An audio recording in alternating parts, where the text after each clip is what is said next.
Hey everybody, this is Daryl and welcome back to Disc Chat episode 4. Todd, what is going on? Oh, I thought it was episode 3. We're on episode 4 already. Yeah. Well, I'm here with my fiance and her brother. They just got in yesterday. Picked them up at the airport, and so we're all enjoying. We just finished dinner. They're still kind of settling in. Fabi's been reorganizing the whole house. I don't know where anything is. No, I'm just kidding. Some things. In a good way. Yeah, it's exciting though. It's good when things have their place besides just laying in the floor.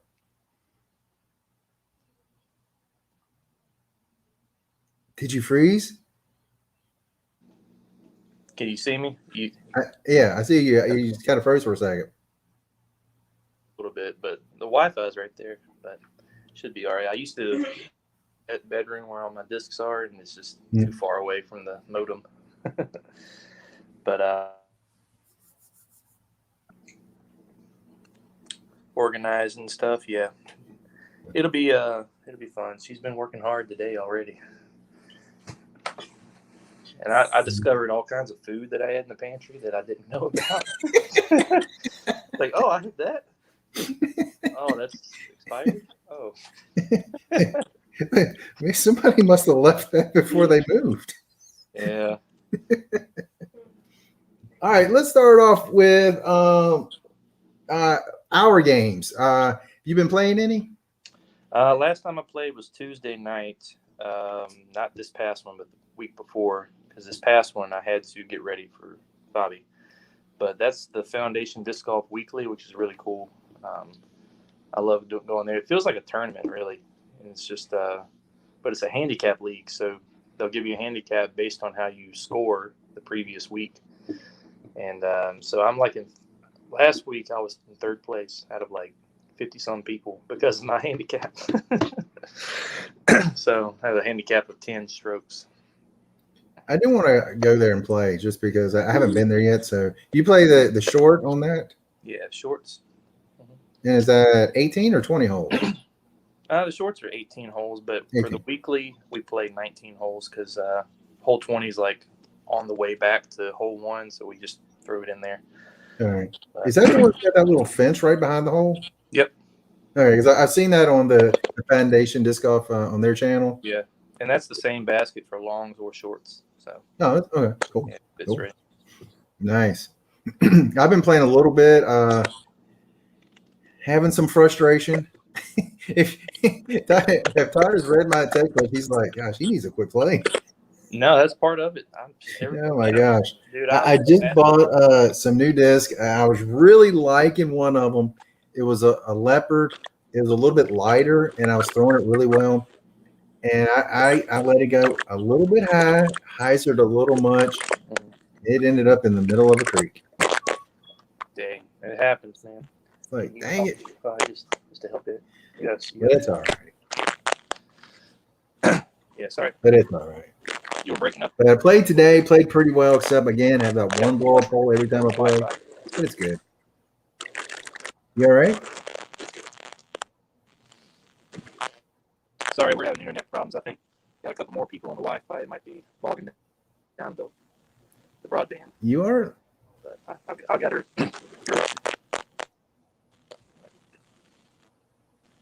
Say something. I mean, you're sounding very spontaneous. A lot of interruptions and a lot of freezing. Yeah. Should I go out of the chat and call back? Yeah, try that.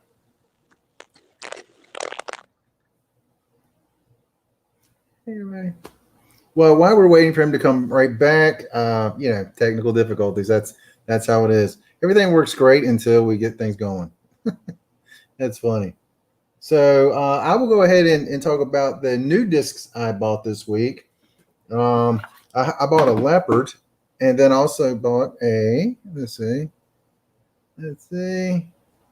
circle. I see you. Yep, I see you now. know, say something. I mean, you're still very glitchy, and some of your internet's real slow.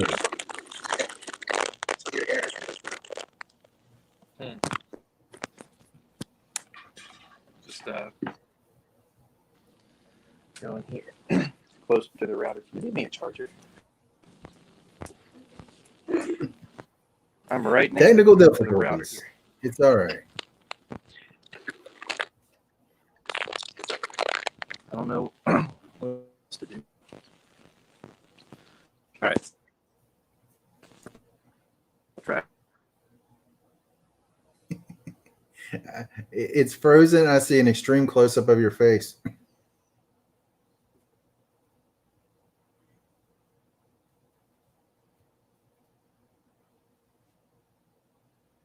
Okay.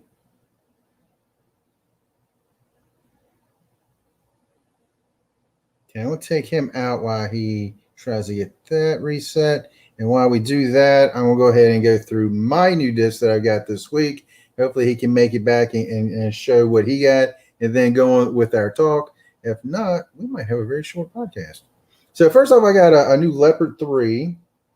I really like it. I also bought a Leopard that was a little bit lighter, and that's the one that ended up in the creek. I really liked it. And of course, I lost it. But this one right here, a little heavier. It's was it 170, but feels really good when I'm throwing it. And once my arm speed gets a little bit better, I'm going to really get the flight and really enjoy this disc. So that's pretty cool. The next one I got was a disc crab. It's the Page Pierce. It's the Fierce. I have not actually used this one yet. So I don't know. It feels really good. It feels nice. I feel like I can get good stuff with it. But the one I'm actually using right now, and I just bought this a couple of days ago, it is the Prodigy PA4. And I've been using this as my putter, and it feels great. It feels really good. It's very, I guess the word stable. Like that, I'm not sure, stable, unstable, but the flight is staying very straight as opposed to the other putter I had that was really breaking a lot to the right, or excuse me, to the left. This one, it feels like it's staying straight longer, and it feels really good. So now I've got one that's gonna really stay straight, and I have one that's gonna break for me if I need it around a tree or something. So that's good. Which unfortunately I end up behind a lot of trees. It's amazing how I can throw a disc just basically in the middle of the fairway and it still ends up behind a tree. It's incredible. It's truly incredible. So I've been playing mainly at Peaksview Park here in Lynchburg, Virginia. If you watch Foundation Disc Golf, they do a lot of their stuff at Peaksview. Then they do some at Sandusky, and both of those here in Lynchburg. And then over in Bedford County here in Virginia, they do a lot of stuff at Falling Creek, which I've not played yet. Maybe tomorrow. Depends on how I'm feeling. So, yeah. So that's what I got. And I don't know. I know he had some discs. It's kind of weird that his internet cut out. So I guess you know what? We'll start talking about the tournament this past week in De La Venia, which I'm terrible at names. It was probably the toughest course I've ever seen them play. It's the first time I've seen this course. They've been playing it for a long time, from what I understand. One of the longest courses that they've been playing as far as years go. And I'd never seen it because, again, I'm really getting into it over the past about 3 months now. And I don't know much about that course, but very technical. I mean, it's just a matter of inches from trees all over the place. And I am amazed at some of the scores. Let's see if Todd is back. Is Todd back? Sorry, bud. You're very clear now. I'm on Fabi's phone. My phone just died because I took it off the charger to go into the other room, and it just didn't have enough. All right. There we go.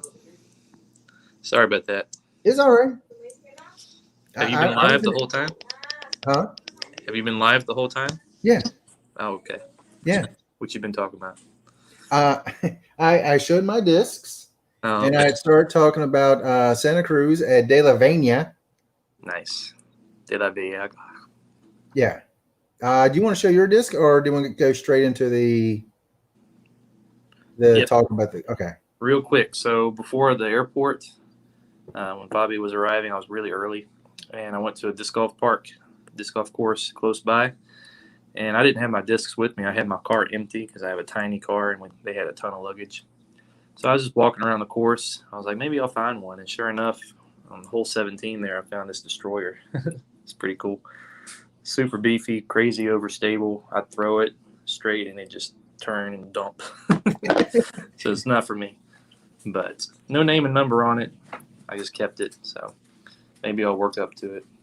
Mm-hmm. And then I found this cool thing. You ever know much about the Big Z plastic? No. They make this artwork on all their Big Z plastics. So this is the Raptor. And it's just a more beat-up version of the Raptor, a little straighter. And the Raptor is one of my favorite discs that I throw, so I always wanted one of those. Nice. Recently, got this buzz. I may have showed this already, but the reason I brought it out again was because I'm throwing it like all the time now, and it's something that I've pretty much can trust and rely on a lot. And they always say the buzz is like the best disc in the game. Is that a mid? Yeah. Nice. Yeah, this is a mid-range. So, and then lastly, I lost that zone at Peaksview Park, and a guy at the weekly that I went to was selling out of his car, and I got another Z zone. It's the same plastic, same mold and everything, just a different stamp. It's kind of American flag. So this will replace that one zone, and it flies similar. It's not the same, but hopefully somebody will call me back on that zone that I lost. But yeah, I don't know how far off the path. I mean, off the fairway that thing went. It didn't look like it went very far. I don't know, because I thought I spotted it where it landed, and we just kept looking and looking. Those weeds are so thick and tall. But oh well, it happens. But recently, though, with my game, I've taken out all my distance drivers, so I only throw 9-speed and below again. Mm-hmm. That's how I was for a while, and I tried to throw those thrashers and a couple of things that are more understable, supposed to be for more beginner arms. But I've just realized, like, I'm throwing stuff the same distance, whether it's a 12-speed or a 9-speed or whatever. So my whole bag is like 9-speed or below. See, I think mine, like, I'm topping out right now at 7. That's all we need, man. We don't need to go crazy high. You want to because, I don't know, you feel like maybe you can work up to it while you're, out there playing. But honestly, like, we need to get our mids and fairway drivers up to a certain distance before we get these distance drivers in. So, I mean, the way I'm going, I'm never going to be at those distances. That's fine. Like, shoot. I mean, I was talking about while you were getting the Wi-Fi straight that I play at Peaksview, and it's a beginner course. It's short. It's a beginner course, and this is how short my distances are. Today I threw one. I got 200 feet on a drive. I was ecstatic. I was like, that's as far as I've ever thrown. It's cool to see you figuring out your form and what works to give you distance. Mm-hmm. It's really cool to see your progress since you pretty much started, a couple months ago with me. Yeah. Seriously getting into it. I know you've played in years past, but it's really cool seeing your progression. I mean, I think when I first started playing with you, I was like 125. It would just when I was really getting a hold of one. It would float up and almost come backwards, right? Yeah. Yeah.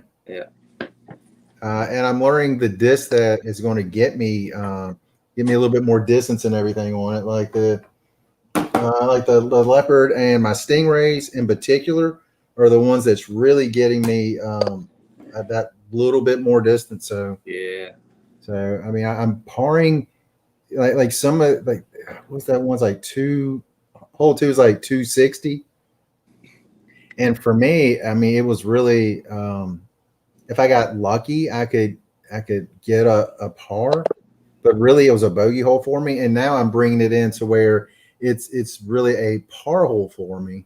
Sweet. So that feels good. Yeah, I'm anxious to go play again with you. See, I haven't. It's this weird thing that I thought about. It's like when I play with people, do I tense up and I just don't play as well? Same here with the weeklies that I go to, dude. I'll be there early before it starts, just bombing stuff and like making putts, and then just mental game, man. It just you start playing with people and things just you get nervous and you know they're watching and yeah, I hate it, dude. All right, let's go to California. All right, get your plane ticket. No, I thought y'all had it. They're on the California swing on the tour, and well, this week they're going to be in Portland, but they had those 3 weeks in California, and we'll just mainly just talk about last week at Santa Cruz. I'll let you pronounce it because De La Vega. They pronounce it De La Viega. De La Viega. Okay. Yeah, I think it's a Spanish word, which would be De La Viega, but I don't know. De La Viega is what they'll call it on like, your disc golf pro tour, all your players or whatever. And really, they just call it. This is what I heard them calling it all the time. De La. I was about to say that. Yeah, they just like that's De La for you. So. Yeah, you just don't get good De La rolls over here. What'd you think about it, man? That to me, okay, it's the first time I'd seen that course. Yeah. But they've been playing it for a long time. 35 years. And I was like, that is the most difficult course I have seen them play. The thing that's so difficult about it, it's so much like random like luck or bad luck. Yeah. And you just never know when you're going to accidentally hit a root that pops your disc up and then comes right back to you down the steep mountain. Yeah. Look up next time you're on YouTube. Look up Kona Panis's. Oh, you saw it. That's the one I was going to mention. Yeah, that was crazy. It went way past behind them on the tee pad. They were just watching and just keep rolling. I guess she just re-teed. That thing rolled. I mean, it had to have rolled over 200 feet. It rolled across the previous green, down some steps, and then over in the next fairway. I was like, oh my gosh. And I mean, I'm sure you noticed on watching the coverage, like a fairway, you might have a flat fairway, but right off the sides is just cliffs. Yep. I mean, it's like all trees and stuff, so it's not like a free fall cliff, but it's a steep mountain. I can't. Yep. I would not want to play there. I would be losing discs left and right. And one of the things that they had was the men and the women played same tees and everything. Oh yeah. And I was like, wow, that's pretty cool. Mm-hmm. And I think they said on the first 2 holes, no one on the female side birdied them. I was like, wow, that's crazy to me. Yeah, I think honestly, like as far as the MPO side of things, it just doesn't really fit in with the rest of the Pro Tour.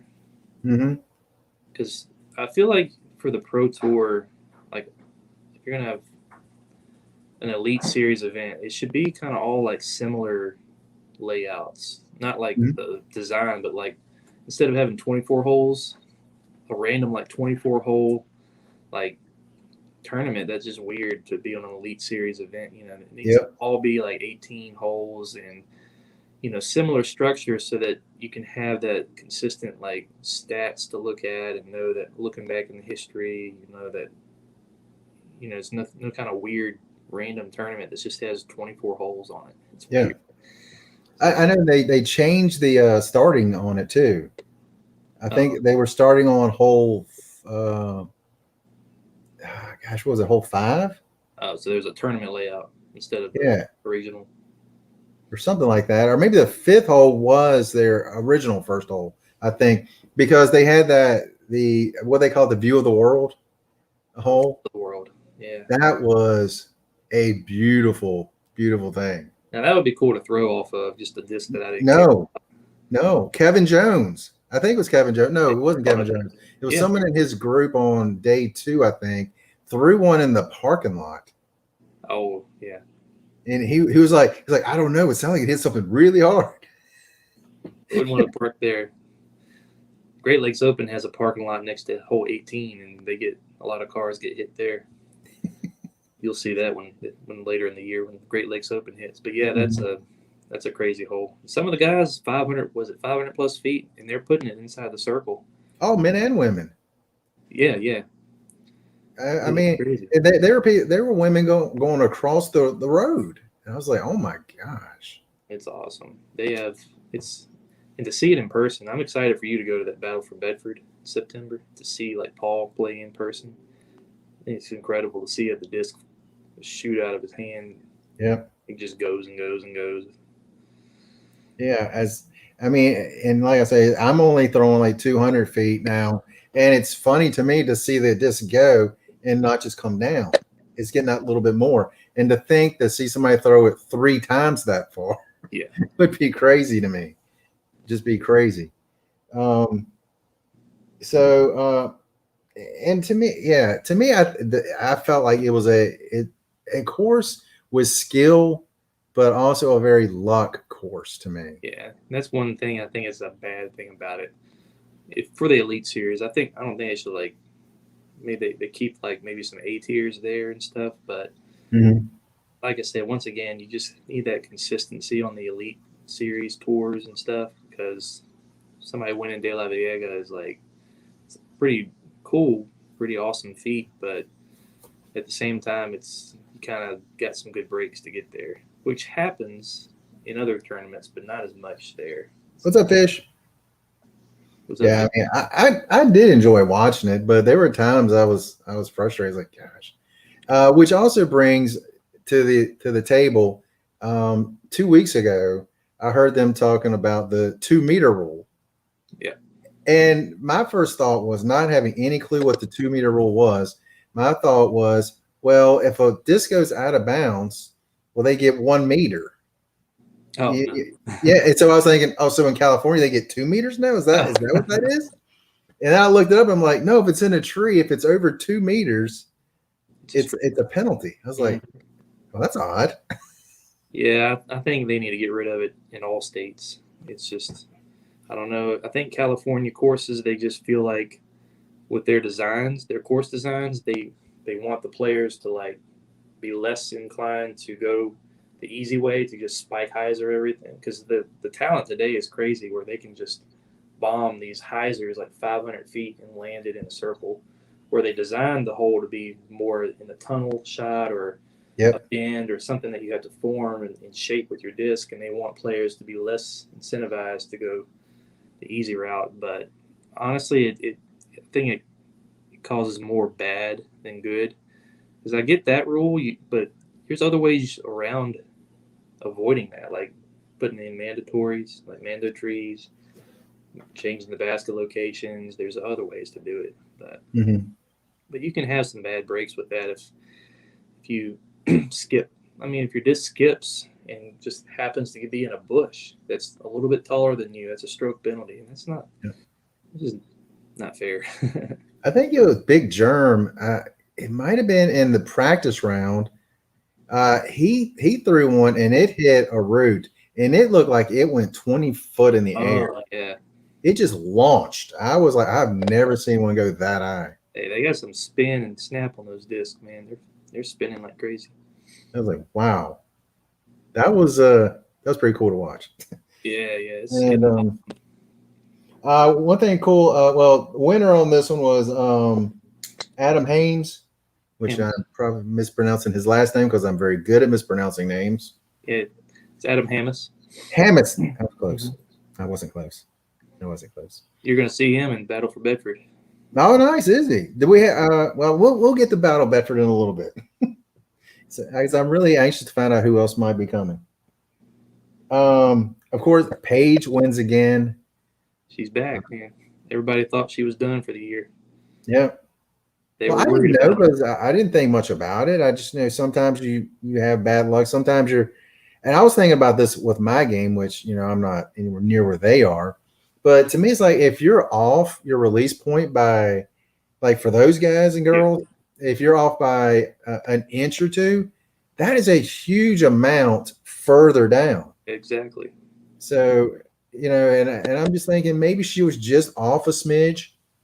I don't But I give her props. I mean, she's just tearing it up now.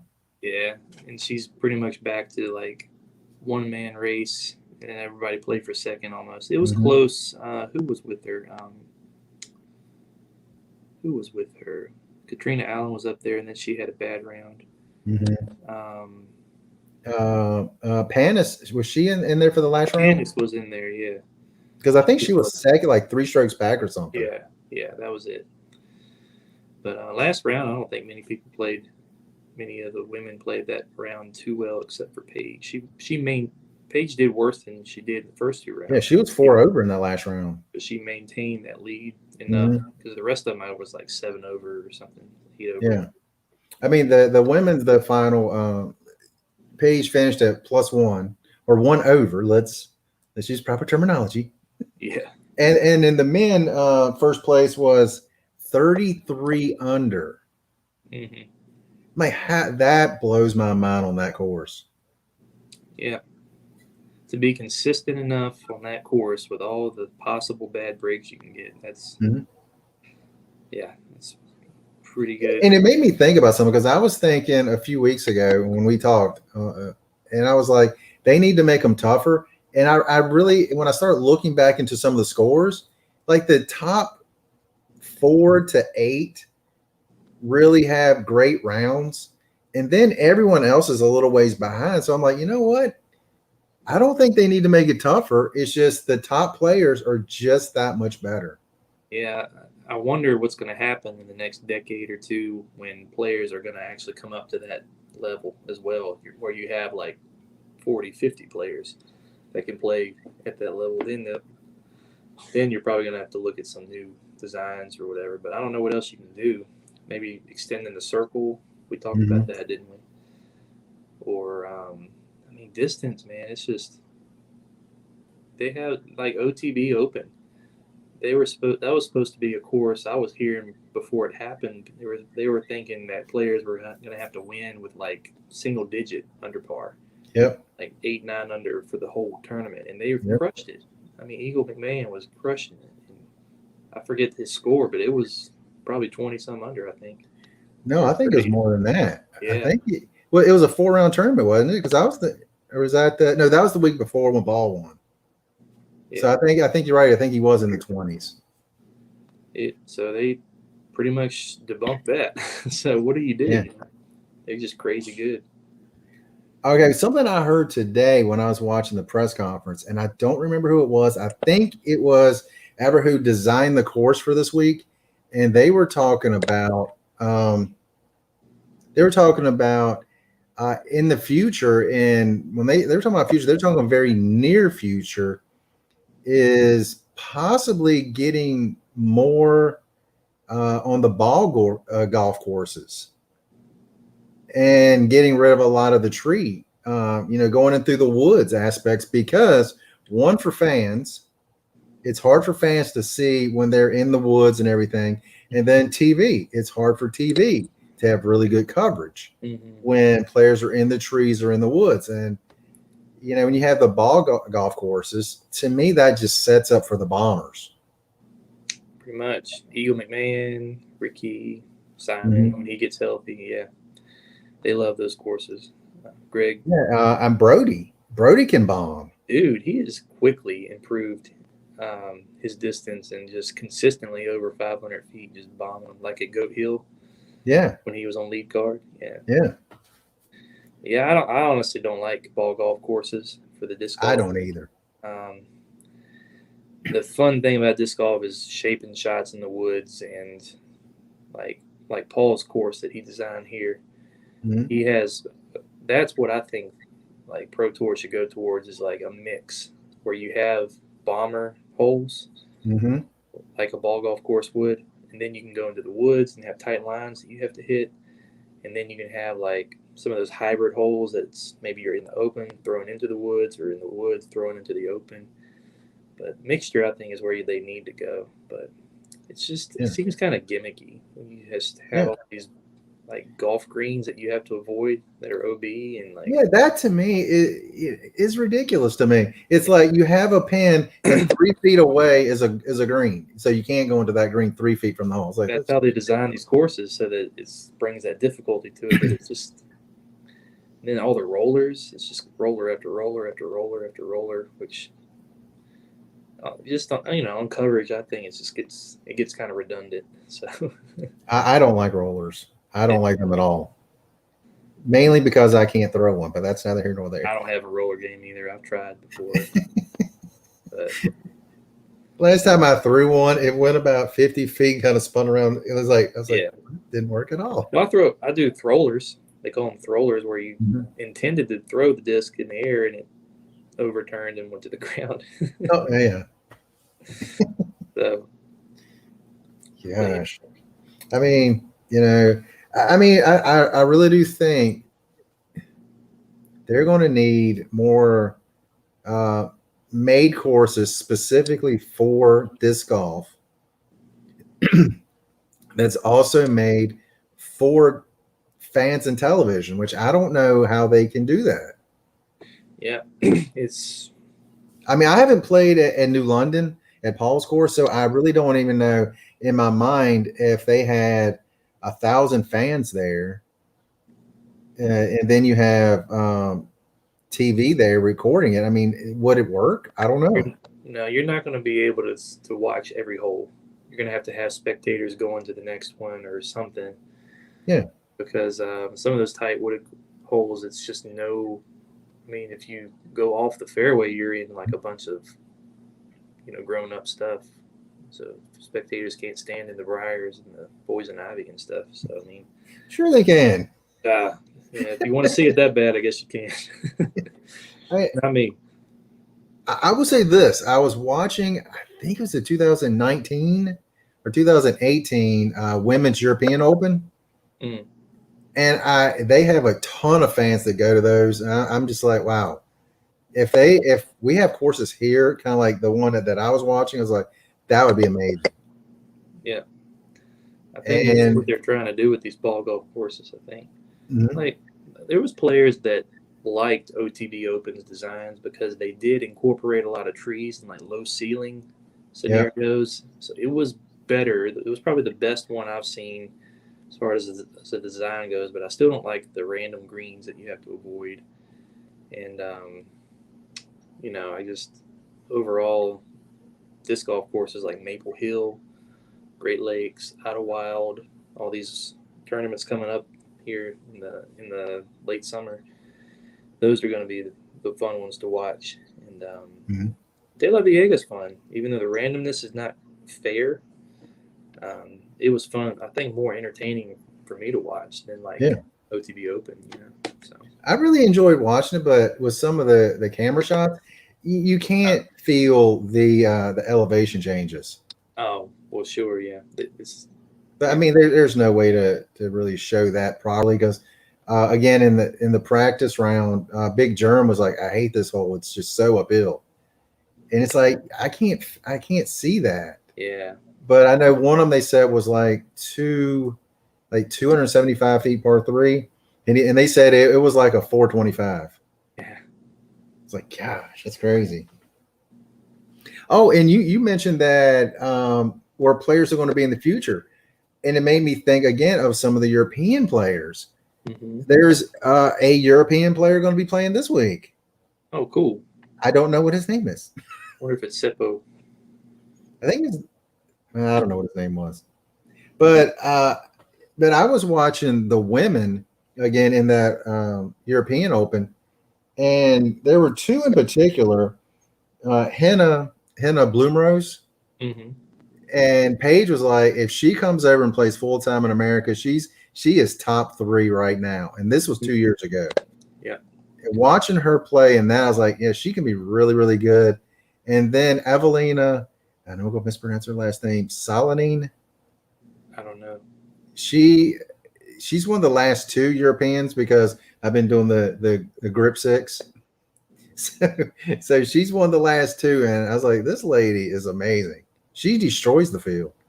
Well, not really destroys the field. It's just like her, maybe one other person, like 6 strokes back, and then 20 strokes to the next person. Yeah, and then another famous one would be Kristen Tatar. Yeah, I don't know if she's been playing yet, or she's been playing lower tournaments. I don't know. Maybe because I don't know if they have restrictions still there. I don't know. Yeah, so it'll be really cool, really fun once they start coming over. Mm-hmm. There's a few guys too that are going to be in the mix. Yeah, we talked about this a few weeks ago. I was like, yeah, All Americans and Thomas Gilbert. Thomas Gilbert. Yeah, he has 131 Americans and Thomas Gilbert. Yeah, I think he has to get some kind of special visa, like work visa. Yeah, to stay over here for so long, and he has to go back to renew it or something. It's crazy. He talked about it on a podcast I listened to one time. I mean, I know they're saying that Canada has really been shut down. They won't even let the Toronto Raptors or the Toronto Blue Jays even play in Toronto. Wow. The Blue Jays have been playing in Florida for their home games all season. Wow, I didn't know that. Yeah. Let's see. Let's talk about the rise of Ella. Mm-hmm. I am loving watching her play. Mm-hmm. And was that? She can bomb it too. Yeah. What do they call her? Like one throw Ella? Yeah. That was like great day. And that was the coolest thing about that is how she's pretty much, I think she talked about it too, wanting to be like take advantage of the low numbers in the FPO where she can come in and pretty much like take the lead and pioneer some of these ultimate Frisbee players transitioning into it. And yeah, she's already with her history there and throwing some Frisbees, she's got some distance already. And to finish, what it was, second or third. Yeah. All because of that one missed putt. I know. What was she like? 5 feet, 10 feet? Yeah, she said she was nervous about it, and he just got in her head. But so yeah, I mean, pretty much she got second place. Yeah, she would have tied for second with Haley King on that. The women's disc golf championship in just her first year playing. I mean, that's just getting started. So yeah, if she can be an example and a leader of bringing in some more people from Ultimate, disc golf's a good sport to kind of follow Ultimate, because with Ultimate you have to have so much physical endurance or whatever. Stamina, a lot of stamina because you're running and running. Like Brody Smith, his knees just gave out. And if he had kept going, he would have just not been able to do anything for the rest of his life. So disc golf kind of is a good sport for them to come in, and they still have years that they could play disc golf after their Ultimate career. So yeah, I was watching him play. So I mean, gosh, I think it was like 7-8 years ago on his YouTube channel, maybe 9 years ago. When I was like, look at that little young Brody, no beard. Dude could jump, man. Yeah, he could jump. He could run like the wind. He was a beast. He was one of the best. I mean, he could just snap a throw like on the money. That was really, really cool. Yeah, and Ella was talking about how pretty much max distance for a Frisbee would be like 270 and maybe 300. So like a football field. She's seen that. I think 270, she said. That was surprising. I didn't know that I would have thought maybe some of the top guys like Brody maybe could throw 400 or something, but it doesn't seem like those Frisbees are designed to do that. So yeah, I was like, that was really, really cool to see. But Ella was talking today in the press conference. She was like, last week's course didn't really suit my game, but this week's really suits her game. And she's from Oregon. I don't know if it's actually from Portland or not, but she was like, I think I can go out there. I might be able to win this week. Maybe. I mean, distance is pretty much your main thing that's going to create that separation in the scores. So, yeah, I wouldn't be surprised. She was really dominating, on the distance part with, the women's U.S. Championship. So she's proven she can compete. I mean, to me, as much as I love seeing Paige at the top and Katarina, did I say that right? Is it Katarina? Katrina? Katrina Allen? I always say to say Katarina or the Katrina. But I love watching her play. But it's like every week, if they're in the tournament, odds are they're on the final card. Yeah, Paul and Ricky, they're usually on the final card. This past week, neither one of them was on the final card. So I was like, wow, it's kind of refreshing. I know. Yeah, the parody brings in a little more suspense, I guess, or yeah. So and it also makes me think. I mean, if Paige and Allen, if they're on the second card, I'm thinking, are they going to catch that first card late? That's an even cooler story. Definitely. Yeah. And Paul, it was like, is he going to catch the first card? He's done that so many times. Been on the chase card and won the tournament. Chris Dickerson's another one that loves to make an explosion on the last day and like either win or like push the winner and like put all that pressure on them. So that's a cool one to watch. So I really do want more parity, but also want to still see those main guys in the top few cards at the end of the tournament. I pull for Paul every week. He's definitely my favorite player, but he has a lot more competition now than he used to. But he's still up there, man. He won. He won a Dynamic Disc Open. So people were questioning him whether or not he is on the decline, and then he goes out and wins DDO. So I mean, I just don't think people are going to win every week. Right. I mean, granted, he hasn't been top of his game this year, and he said the biggest part of it was his putting. Yeah. And I get that. I mean, because my putting's terrible. Yeah, and I think that's a lot. Again, amateur guy talking over here. I feel like putting to me is a lot more in my head. I mean, somebody like Paul, totally different, I'm sure. But for me, sometimes the basket seems like it's huge. Sometimes the basket just seems like it's shrinking as I'm getting ready to throw. Yeah, you're exactly right.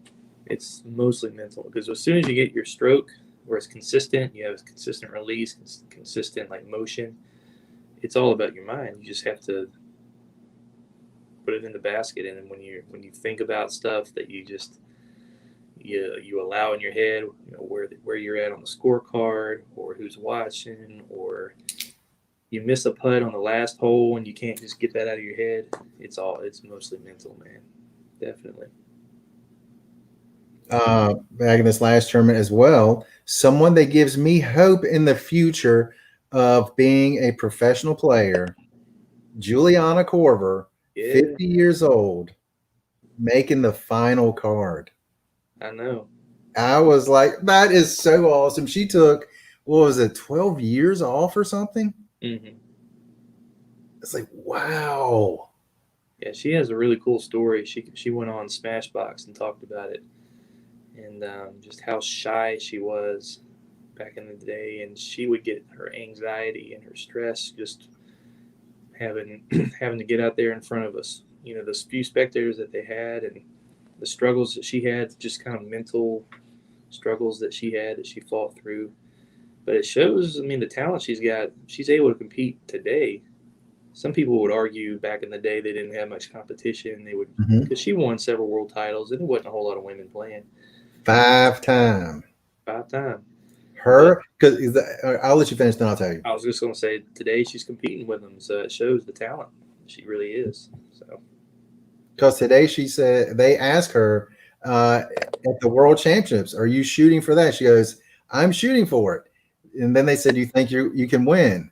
Or excuse me, they said, you think this year there will be a 6-time world champion? And she was like, I think there can be. It was her, Paige, and I think they said there was one other woman that has 5. I have no idea who it could have been, because I thought they said 3 people. Probably Elaine King. Really? I know that. She's won tons of stuff, man. I think she's the most winningest. Is that how you say it? Yeah, winningest. Yeah, she's got close to 300 wins in her career. Wow. But and then they said, "What do you think you can get the 6th champion?" She goes, "Yeah, no." Okay. No, at my age, she's like, Paige is at the top of her game. She's at her peak right now. She's the best in the world. Yeah. I mean, if I won, would I be upset? No, I don't want to win. But she was like, right now, I don't think so. But you never know. Yeah, she's fun to watch. Yeah, definitely. I mean, there was a disc up in the tree. She climbed up in the tree and got it out.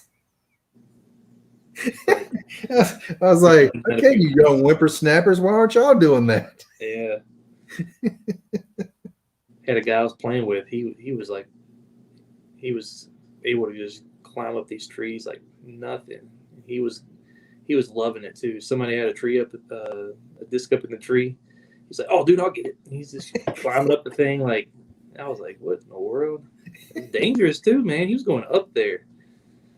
I wouldn't do it. No. That's why you get the slingshots with the pebbles. Some people have those. Some of the pros take. I don't have one. Really? A slingshot with like these pebbles, and you can knock your disc out of the tree. I have not seen that. Yep. I mean, me and one of our friends, we were playing at Peaksview on hole 18. It was a bunch of kids from LU. Mm-hmm. I mean, they were up there like throwing sticks and rocks and pine cones, whatever they could find, trying to get a disc out. And they were like, "Hey, do y'all want to go and play?" They're like, "No, man, we're enjoying this." It was probably a good 5 minutes of them throwing stuff up there, and I was You're sitting there watching.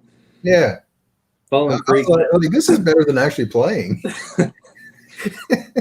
They got the disc though. They did get it. Creek has a bunch of trees that are grabby like that, and there's just rocks at the trunk of each tree. Like people just sit there because you're going to use them. So that's interesting. Yeah. So, wow, I'm in absolute shock because we had a lot of topics. We've actually hit every one of them that I came up with. Nice. I am in shock. It was a lot, but I don't know. I think we would get off on a little tangent and then forget to go back a couple of times. But but yeah. Anyways, I basically going back to that 2-meter rule. Mm-hmm.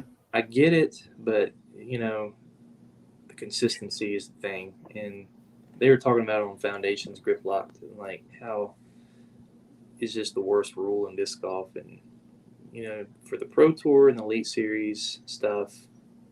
Just like on a NBA level or MLB level, your fields are the same distances and the same angles and the same everything. Disc golf is so young. We're trying to transition into this Pro Tour level, and it's growing and everything. But people are so attached to places like De La Vega, where it's like history and sentimental to them. But we gotta kind of let them go. They did that with Memorial. Memorial was one that was like historical in disc golf. But we've outgrown it, and they finally took that off the Pro Tour. So I would like them to go like ball golf and have majors, which I know they've got majors, but like in ball golf they have the Masters, and that's in Augusta every year. You know where that's at, and the other ones kind of move around. Yeah, okay. I mean, I don't know if, because again, I'm young into disc golf. I don't know if. Do they have a course that this is a major every year? The other ones may move around, but this one right here, well, like they major every year. Like Worlds is a major, but it moves to different places. Yeah. But USDGC at Winthrop, that's the one that's always at Winthrop. they've made little changes to the design over the years, Yeah. but that's been there forever. Mm-hmm. Hole 17 is the infamous, like, that thing will destroy a person's, like, Johnny McRae. He was in the lead several strokes. On 17, there's an island green with hay bales. Have you Mm-hmm. seen it? And I don't know. Okay, so it's hay bales around the green, and if you miss the green, you just have to re-tee and take a penalty stroke. And you have a maximum of 3 re-tees, and then you go to a drop zone.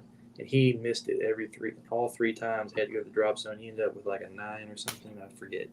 Wow. And he lost the tournament, and that was final round, hole 17. All he had to do was make the green, and he could have been the U.S. champion. And he was like devastated, just hands in the face. I mean, lost.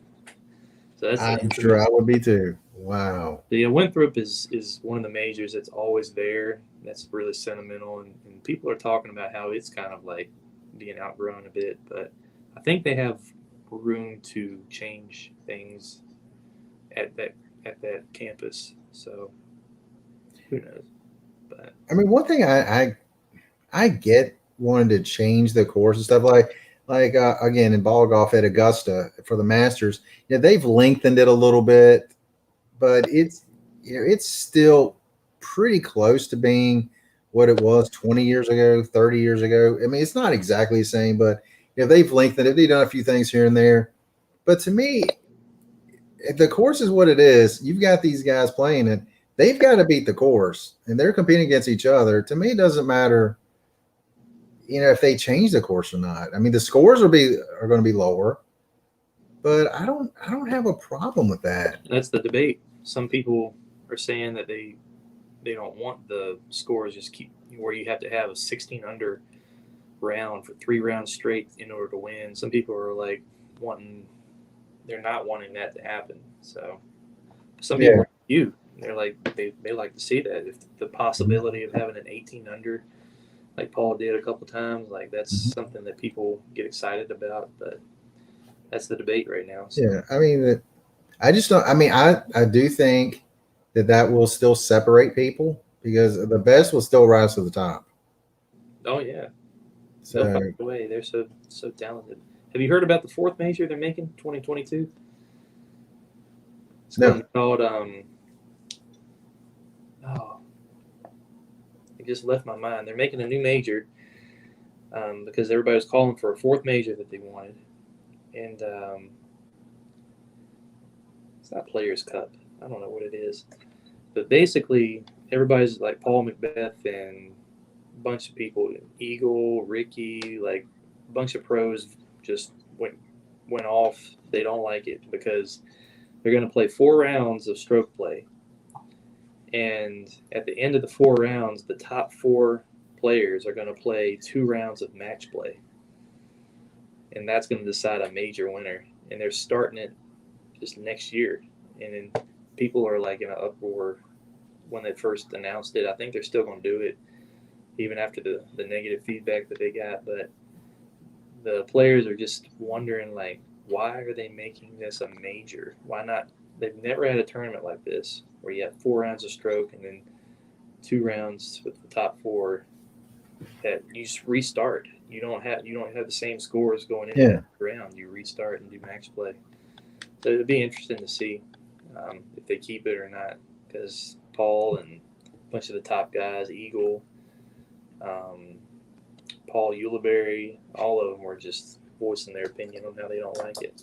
So you have to look. I mean, just hearing that, I'm like, I'm not a fan of how that doesn't sound good at all. I mean, I could see you like having 5 rounds, since essentially they're having 6 rounds.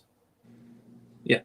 I mean, so for me, I could see, I mean, gosh, 6 rounds, that's a match play. That's an NCAA 64-man team bracket. Just whittle them down every round. Oh, well, yeah. Like after the first round, you started. I mean, to me, maybe the top 64 in points, they make it. After the first round, the top 32 advance to the next round and start over. Yeah, I can see that, and not having match play. but just have the top 32, advance, and then the top 16, and then the top 8. But I'm sure they would not like that idea either. I feel like they would not like that. Yeah, I mean, they have some tournaments like on the third round, they'll have a cut line. Yeah. Or like the Disc Golf Pro Tour Championship has like the bracket style where the Yeah. top advance, so that's cool. But for a major, I don't know why they had to do it so different. Like, why not just do a 4-round and just try to call it a major? But yeah, they might. I don't know if we'll see how it goes. I'm just picturing like somebody like Paige having like a 16-stroke lead, and then going into the max play starting 0 with somebody like Katrina, and then ended up getting knocked out because match play can be almost anybody, Mm-hmm. So that would be kind of unfair, I guess. But Yeah. Yeah, look it up. I can't remember the name of it. They call it something. But it's going to start in the spring of next year. So. Yeah. I so in my mind, I feel like I heard something about that, but maybe I didn't. Yeah. Hopefully I'll get to play with you soon, man. I'm itching to play. But hopefully next weekend or something. But yeah, we'll get settled down here. Yeah. I want if my legs feel good tomorrow, because today I played today, and so I'm feeling like I'm getting closer to being ready to play Bedford at Fallen Creek. Mm-hmm. Play 18 there, so maybe tomorrow, maybe Saturday, depending on how I'm feeling. Where's are you allergic to poison ivy? There's a lot of that. Fallen Creek. I don't think so. I just recently got rid of poison ivy in my eyes, up in here. Well, don't put it in your eyes. I must have scratched my eye after picking up a disc or something. I had to go to the doctor because it was getting like right here inside the corner and like going in, and I was like putting ice packs on my eyes because it was the only thing that would soothe it. And I got these little steroid things that they gave me to knock it out. That's why you're throwing further. Yeah, that makes sense. I got some more left. It was miserable. But yeah. Then again, I mean, I would say I'm probably not allergic to it because, I mean, some of the places that I land at LC. Oh yeah, LC's a bad one too. There's a lot over there. Mm-hmm. Thing is, I have no idea what it looks like. So there you go. Yeah, I'm allergic for sure. Todd, you're allergic to everything. Gosh, I'm pitiful. Lose discs all the time. Get poison ivy. Tick bites. Put me in the hospital. Gosh, that was horrible. That was worse than my brother's tick bite because he got he can't eat meat now. Oh yeah. Well, luckily I guess that's one. Yeah. Luckily, I was only paralyzed. Yeah. Well, I could feel things, but I couldn't walk. All my muscles were just all the nerves were just killed in my muscles. So it was just like you would lift my arm up and I'd be like and drop it. I couldn't walk. Yeah, that was fun. Yeah, that was great. I did get to come visit you though, so that was nice. Yeah, I had some fun times watching some movies and getting wheeled around. Good times. In the hospital bed, you brought a bunch of movies, probably some food or something. Can't remember. That was back in 2008. Gosh, has it been that long? Oh my gosh. All right, how old were you when we first met? 14 or something, 15. It was either 2004 2005 because you would come on Friday nights. Yeah, probably 14. Gosh, just a whippersnapper. Little whippersnapper. I'm 31 now. Yeah, I mean, I'm 27 now, so I got same age as you were when I met you, really. Yeah. Even though I was over 27 when we first met. Yeah. All right. Do we got anything to talk about the disc golf tonight? that was a lot of good stuff. Yeah, it's been bubbling up inside me. I got to get all this stuff out. Bobby just shakes her head. You know, sometimes we have family issues and things that we just can't get around. It is what it is. So hopefully we can either keep it on Thursdays or Fridays. Try to make it work like that, so everyone can be here and see us talking and make a fool of ourselves talking about this great game that we love to play. It's fun watching your progress too. I like that story too. So 200 feet. I'm gonna try to Oh, get me up there too. I want to get 400 one day. you just want to stay doubling me. That's all it is. Oh well, yeah. I was 150. You were over 300. I was like, you dirty rotten. Yeah, so I'm trying to, but I got to get out there and practice. Sad thing is, Fabi's gonna beat us both before long. That would be cool. I would That love would be if she picked up disc golf and like, even if she was kicking my butt, I wouldn't care. That'd be awesome. That's right. Make some extra money, tournament money. There you go. There you go. Anyway, as we've gotten off on a tangent, we'll go ahead and leave now. Todd, thanks again for hanging out. Again, we'll do it again hopefully next week. Yeah, hopefully so. Yeah, I enjoy it. I don't know. Every once in a while, I'll say Phil Macbeth. I'm like, that's not right. No, Phil Mickelson. No, not Phil Mickelson. No, that name shall not be spoken on my page. Yeah, it's PM Paul Macbeth. Sorry. Anyway, that's all we got. And you guys have an incredible day.